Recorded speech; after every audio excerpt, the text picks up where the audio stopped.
Welcome back, everybody, to your stimulus update for today. The new HEROES Act is out, the upgraded version 2.0. The bill has been written and released. I'm going to share with you today everything that's in it, including the stimulus payment.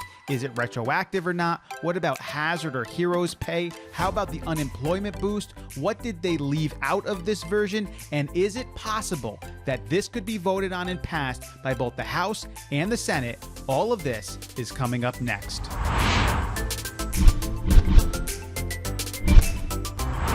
Once again, welcome back to your stimulus update for today, Tuesday, September 29th. Like I started off with, the new updated HEROES Act is out. It is far different than the earlier version, the $3.4 trillion, really bloated version that included a ton of different stuff in it that wasn't all stimulus related. This one's been reduced down to around $2.2 trillion or so. Nancy Pelosi is saying she's doing this in good faith, that it'll open up negotiations again, and it is likely that the House will be voting on this bill this Thursday, and it will probably pass the House. So what does this mean going forward with the Senate? I will share that with you at the end of the video, but first let's go ahead and dive into this bill. This right here is a one-pager on the new HEROES Act put out by the House Appropriations Committee. You can see, and I, by the way, will leave you the links to all of these documents below in the description if you want to go through it on your own. You can see at the top, it lists it as a $2.2 trillion bill, so that's why we know exactly how much it is. And then it gives a very short line-by-liner here of some of the major items, including the $436 billion that's going to be going to the state and local governments, far lower, by the way, than the $915 billion or so in the original HEROES Act. It's going to support testing and tracing through $75 billion for coronavirus tracing, $28 billion procurement distributed into education campaigns. It provides additional direct payments down here, you can see. So this is the $1,200 stimulus payment, including $500 for dependents.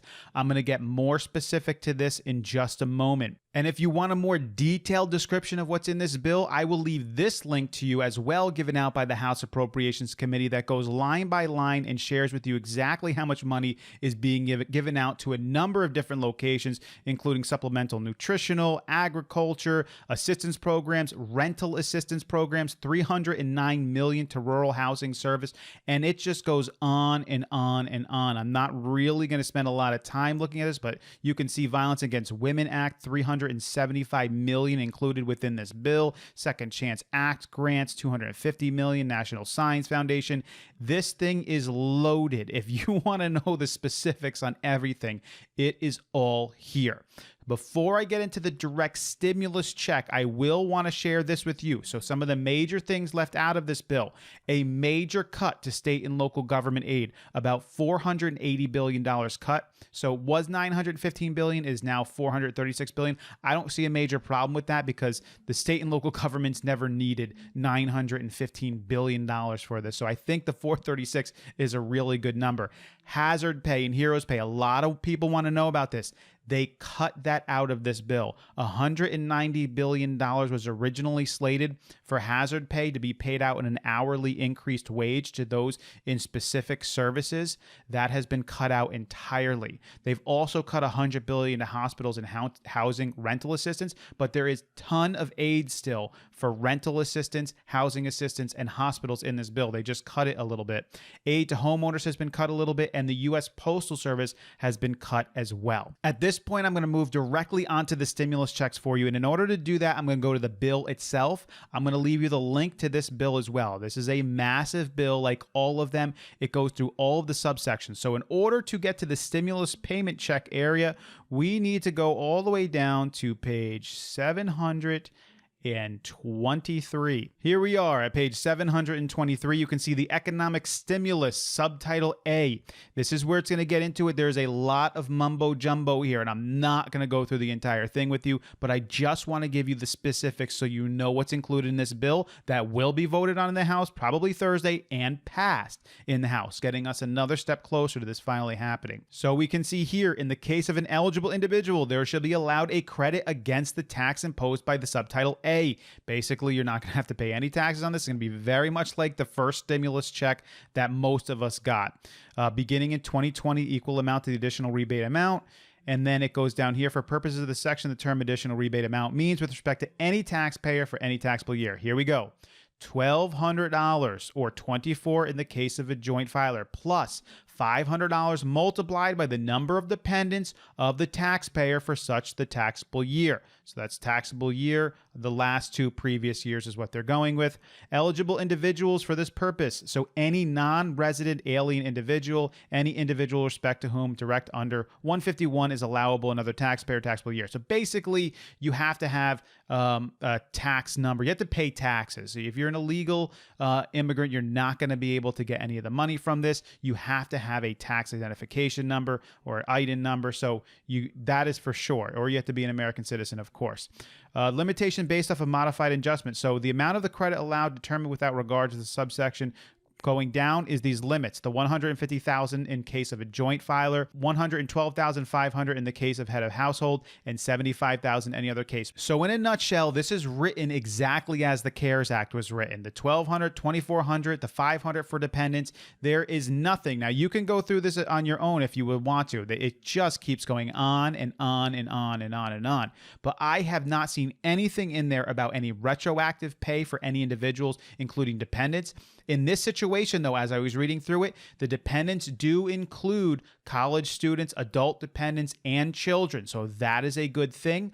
In addition, they are limiting any creditors from taking your money. I also believe I did see in there that they are not going to be taking money if you owe back child payments. So that's another thing that they ended up getting rid of. But there is no retroactive pay. Of course, if you were Social Security, SSI, disability, if you're a widow, RRB, if you're a veteran, you will be getting this money as well. The only limitations therein is you have to be, of course, a taxpayer or a U.S. citizen, and you have to make under $75,000 filing single, $112,500 filing head of household, or $150,000 filing joint, and then it goes off as you earn more money than that. But it is only one check in this case, no retroactive, but all dependents are included in it. Like I said already, the hazard pay and the heroes pay is out. But what about the unemployment boost? A lot of people want to know about that. What they did is they included a $600 unemployment boost. So basically, again, going back to what the CARES Act had, it will trace back all the way to early September. In my mind, I remember seeing September 2nd or 3rd in there, something like that. So there will be some retroactive pay if this does pass for the unemployment boost, and it would continue all the way through the end of January 2021. So for the next 5 months or so, the unemployment boost would continue at $600. And then after that, of course, they would determine, depending on the state of the Congress and the presidency, whether or not that's something that they would want to continue, and we will see if that happens in the future. So what is the likelihood that this thing actually gets through and passed and that we finally see another stimulus check? Well, it will certainly be voted on and passed by the House of Representatives. That is going to happen. Then after that, it is the job of the House of Representatives to send it over to the Senate, and the Senate's going to take it up, and we will see what they do.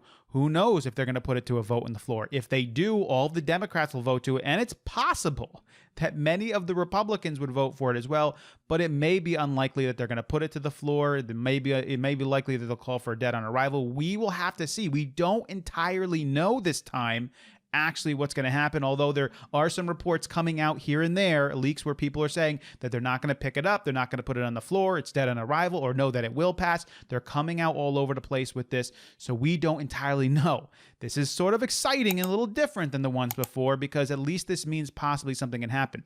But in my mind, it means that negotiations can be started again in good faith between Steven Mnuchin and Nancy Pelosi. Hopefully, as they meet up, Nancy Pelosi can say, this is the bill. It's got everything included in it, just like you wanted. Now let's talk and get this thing done. And hopefully they'll move up. Steven Mnuchin, probably at the beckoning of Trump, will move his number higher. This is overall a good thing. And by the way, this bill, this 2.0 HEROES Act, is far better than the original HEROES Act, which had way too much other stuff in it. It was filled with all kinds of pork legislation that had nothing to do with stimulus. This one is a lot more streamlined, much better. It cuts out certain things. I don't like the fact that it cuts out the hazard pay. I think that's kind of ridiculous. stimulus. They were talking about that. They told people that we're going to take care of you if you stay working, and they're not. I don't like that. I would almost cut out some other things rather than the hazards pay and get the hazard pay back in there. The retroactive would be nice too if it was included in there, but it's not. But there's tons of assistance throughout this bill. So we get to see how this thing is going to move forward. This is overall very good news. We'll see how everyone responds to it.